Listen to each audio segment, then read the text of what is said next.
Utah. Utah is a terrible gerrymander. Look at this. One, the old map. Competitive. But this isn't an Arkansas situation. While, yes, they did do the thing they did in Arkansas where they had a competitive district and they made it safe red, this map is the old map's gerrymandered too. Salt Lake City is a liberal as hell city and has a lot of people living there.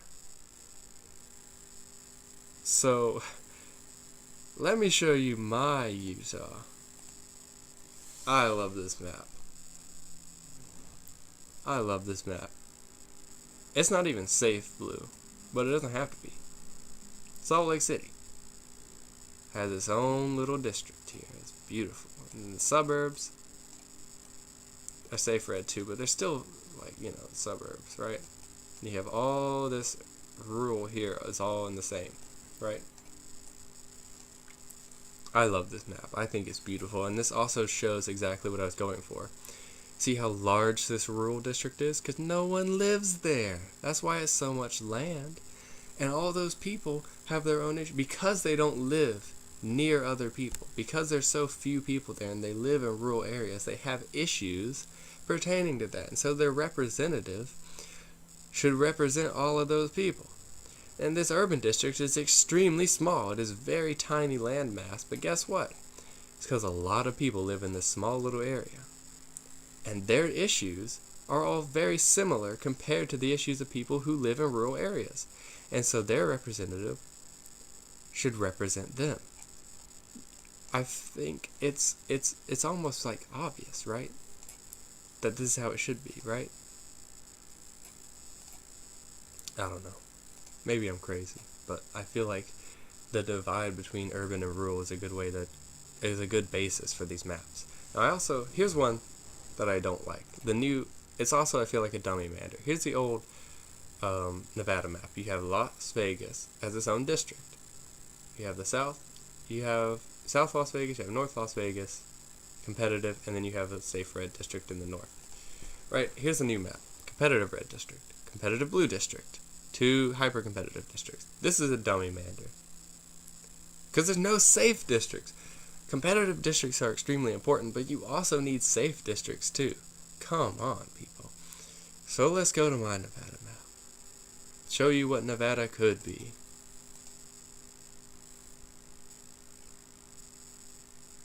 Here we go. Look. Las Vegas. All this right here. Beautiful. Henderson. All this right here. And then you have the rest of it. All this around it, it's blue. Just like you see on their map. All that area is blue, but it's, you then have these two, a competitive and a safe, right? And then this is still competitive. This is what they tried to do. You look at this, they tried to make that from safe to competitive red, but they screwed themselves down here. All these Democratic districts are competitive, meaning they could be lost in a wave year. Not this. You have 2 safe districts. And you still have 1 hyper-competitive district. It's like... our politicians suck. Our elected officials suck. Basically, we need to elect better people, because look at this. This is trash. Washington. Let's take a look at Washington. And we're almost done. Is Washington? Yes. Okay. Washington, old map, is basically the same as the new map. Not much has changed except the Democrats shored up some districts, right?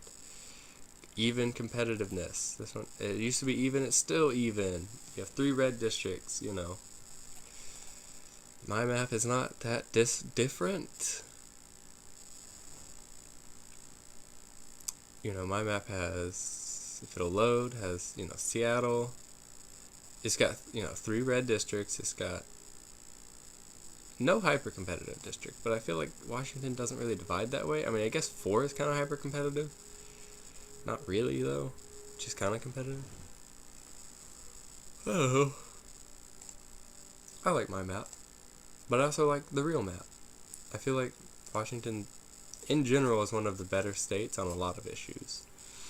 Like Washington's got a pretty good state legislator and a pretty good governor, you know. Okay, let's look at Oregon. Oregon's one of the states that is cited as a Democratic gerrymander, which it is, but it's probably not that far off from what it should be, though. So let's just pull that up. Here's the old map. Competitive, competitive, safe, safe, safe. Right? 1 red district, 2 competitive, 3 safe. 2 safe for the Dems. This one, still 2 safe Democratic districts and 1 safe red district. But now, they added a seat, which is the competitive seat. Actually, well, they added this one.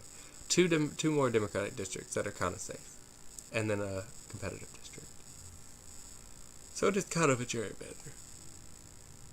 Excuse me. Talking a lot. Here's my map. Salem. Very competitive. Then the Eugene. Kind of competitive. And you have 3 safe blue, 1 safe red. So basically, the same thing as here. Very similar. So while this is kind of a gerrymander, it's also kind of not really. So, you know, when people say Democratic gerrymander, take that with a grain of salt, because it's nothing like Texas, Georgia, or Arizona. It is nothing like a Republican gerrymander. California, here's the big one. Oh boy, okay. Some people said the new California map is a Democratic victory. I don't know. I know that was California down there. I have multiple California maps, and I just want to make sure it's the right one. But yeah, I don't know if it really is, because I've looked at how to gerrymander this. It could have been done a lot better, honestly. California lost a district, and yet the district they chose to take out was a Democratic district. Now, it doesn't make the districts in California. There are multiple districts that are statistically Democratic, but have Republican representatives. Now, did the Democratic Party draw this map in a way to where those, I say the Democratic Party didn't draw it. They have an independent commission, but the Democratic Party pays the independent commission, so they have semi-control. In those districts, with a Democratic lean but a Republican incumbent, they did make them more Democratic leaning, so it's harder for them to win re-election. But the seat that they removed was a Democratic seat, so it's like, you know, there's 7 Republican seats in each of these maps, I'm pretty sure. It's just in the old map, you had 2 Democratic seats that were controlled by a Republican. This one they're probably going to lose, and it's probably just going to be 7. Either way, let's look at my fair district. This is whatever. I'm sure my audience doesn't super care about the California map, and honestly, it doesn't matter that much. But California, our most populated state, and takes forever to load because of that. Here's what I did. Still loading in. Here we go. Well, let me zoom in on the real map. Here's the real map. Los Angeles. The Los Angeles area. Here it is. That's what it looks like. Here's my Los Angeles. Not that different, just less snaky. You know, Long Beach has its own district. Pasadena has its own district. Here's actual Los Angeles district right here, packed all in the middle. Thousand Island, Oxnard, all that. You know, some competitive districts. Love my competitive districts, you know that. But there's some in here anyways, you know. I mean, yeah. Not that different, you know. Here's the Bay Area. If you go up to my Bay Area, look, this is something they don't do. Actually, well, they kind of do. Actually, Fresno does kind of have its own district, but you know, Modesto has its own district. Here is San Francisco. You know, I like my map. I don't know what to say.